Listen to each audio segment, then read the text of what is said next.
how lightweight this shoe is, does a lot of heavy lifting. Today we took our second run in the Hoka One One Clifton 7.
So looking at the Clifton series, they've been around for 7 years now.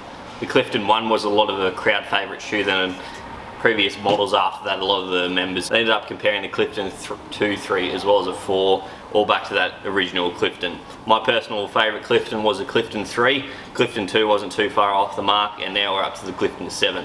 The 4 and 5 are pretty botch, as well as the 6, just for my personal foot. The upper was quite sloppy, quite deep.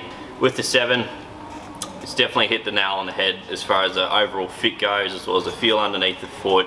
It's a lot slimmer of an upper, so it's definitely taken a lot of depth out of the forefoot as well as midfoot, running with the gusseted tongue now.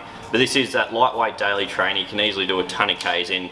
The exposed foam can wear out a bit on the lateral side, but this, you could easily do a marathon in it, easily train up to a marathon and look at like something like the Carbon X to race in, or even just use this as a daily trainer and use something like the Rincon as a lightweight shoe. But with this shoe, you're running with a 5mm drop, a lot of cushioning underneath the foot, very lightweight as well. And with the overall fit, it is very breathable, not a whole lot of irritation going on with the shoe as well. As far as the running went, I haven't done a whole lot of running in the last 2 months, just lost a lot of motivation for getting out the door, and since there's not many races on at the moment, it's just hard to try and find the motivation just to keep fit. We did an 8k run as well as a 12k run in them yesterday and the day before. With that 8k run, I was quite surprised how well my muscles felt. It just takes a lot of shock out of the whole gait cycle, so even just quite a lot of my midfoot on that lateral side landing with the Clifton series, and it just has a lot of stability throughout the whole gait cycle. This is a neutral shoe, but there's just no midfoot torsion when it comes to a neutral shoe. But yeah, very plush underneath the foot, kind of similar feeling to a Nike React, I'd say. You probably sink in it a bit more and it doesn't give it much energy back. It's kind of in between that Nike React as well as a Fresh Foam by New Balance. So it's, yeah, sits in there nicely.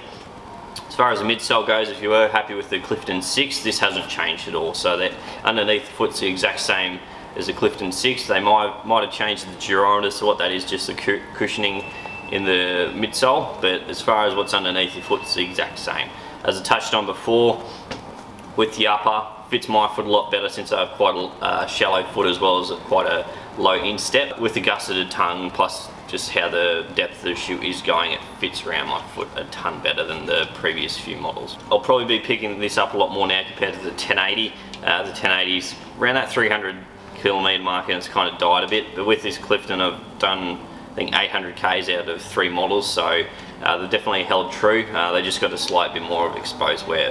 Just looking at the initial wear while we're touching on it, I'm surprised they haven't really taken out this medial side piece of the carbon rubber and just placed it on that lateral side, just on the midfoot.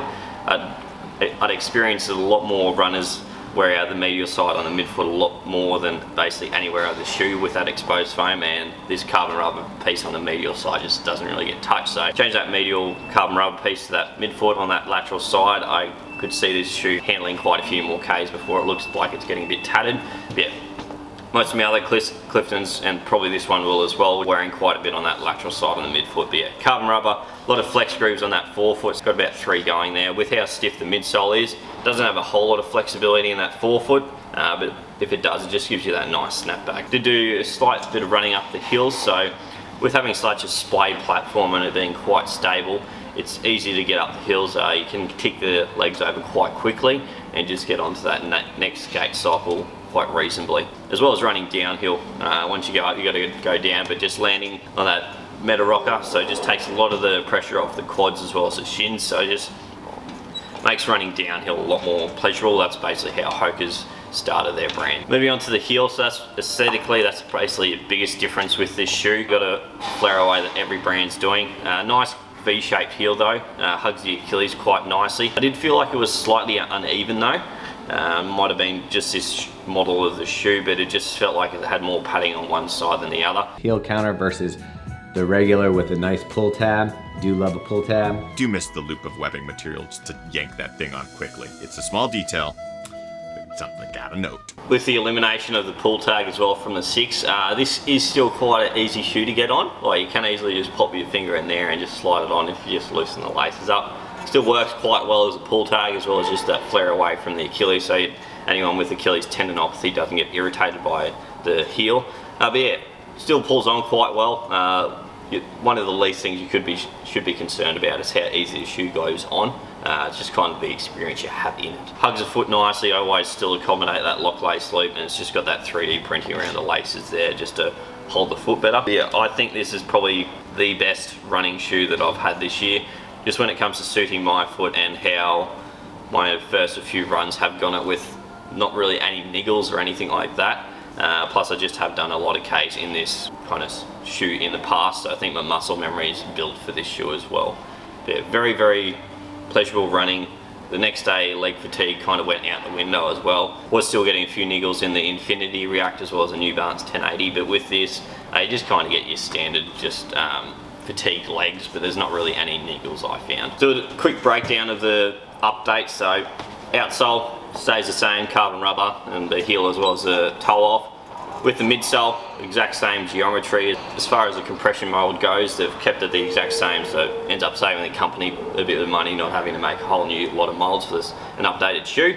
And the uppers basically changed, so a lot less depth, as I touched on before, in the Clifton 7 compared to the Clifton 6. This was just very sloppy in the forefoot as well as the midfoot. It ended up adding a gusseted tongue in the midfoot, so it gets away from that stitching around that midfoot on the last version, and the tongue doesn't really slip to that lateral side anymore. So very good touches. They didn't fix something that wasn't broken.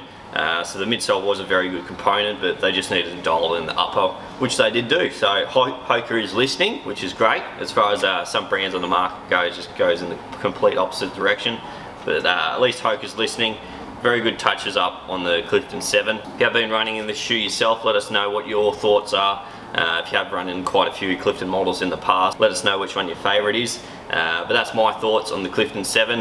Very good updates, and that's all you need in a lightweight max cushion daily trainer.